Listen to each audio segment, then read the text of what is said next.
मैं यहाँ ये भी बताना चाहता हूँ कि जहाँ प्रधानमंत्री मोदी जी देश की चिंता कर रहे थे और देश के बारे में सोच रहे थे, वहाँ दिल्ली में मैंने पहले भी कहा था कि एक काला अध्याय था। जब 7 साल 2018 में लागू हो गया, आज 2025 है, 7 साल गुजर गए।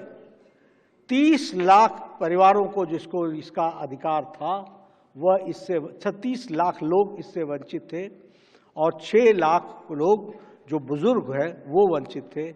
आज 36 लाख लोग दिल्ली के भी अब शामिल हो गए और उनको यह रास्ता मिला है इसके बाद। लेकिन यहाँ मैं फिर आपसे यह ज़रूर कहूँगा कि हमें सोचने के लिए मजबूर होना चाहिए कि गलत सरकारें आती हैं तो किस तरीके से आपके अधिकारों का हनन होता है, और अच्छी सरकार आती है, सही सरकार आती है तो 50 दिन के अंदर आपका हक आपको मिल जाता है। ये फर्क पड़ता है।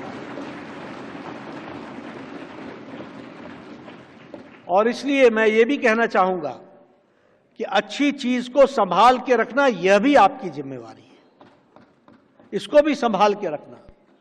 मैं कई बार कहता हूं, दुर्गा और लक्ष्मी ये वहीं टिकती हैं जहां इनकी इज्जत की जाती है।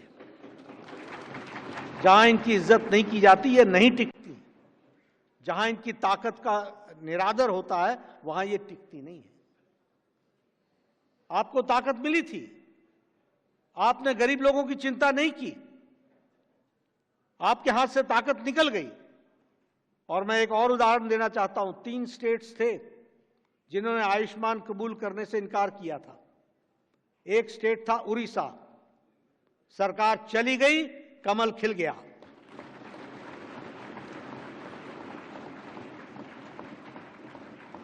दूसरी स्टेट थी दिल्ली, सरकार चली गई, कमल खिल गया। अब एक रह गई है वेस्ट बंगाल, वहां भी कमल खिलेगा और सरकार जाएगी।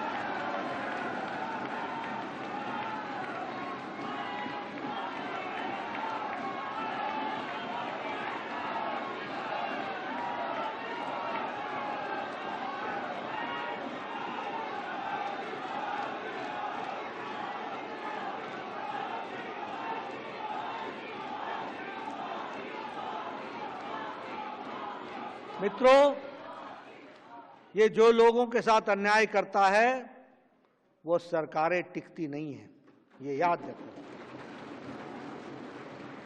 और अहम और घमंड, इसको जनता धूल चटा देती है, ये भी याद रखना चाहिए।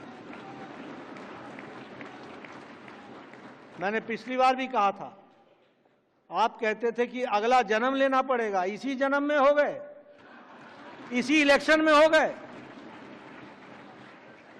याद रखना चाहिए कौन से शब्द कहे जाते हैं। और एक बात और जिसके बारे में अभी रेखा जी ने चर्चा की, मैं बताना चाहता हूं।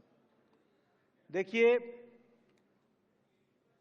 कोविड पेंडेमिक के बाद मोदी जी ने 64,000 करोड़ रुपए सिर्फ इसलिए आवंटित किए कि भगवान न करे कि कभी कोविड जैसी स्थिति आए, लेकिन अगर कोई स्थिति आती है तो उसका इलाज के लिए हमारे अस्पताल तैयार रहने चाहिए।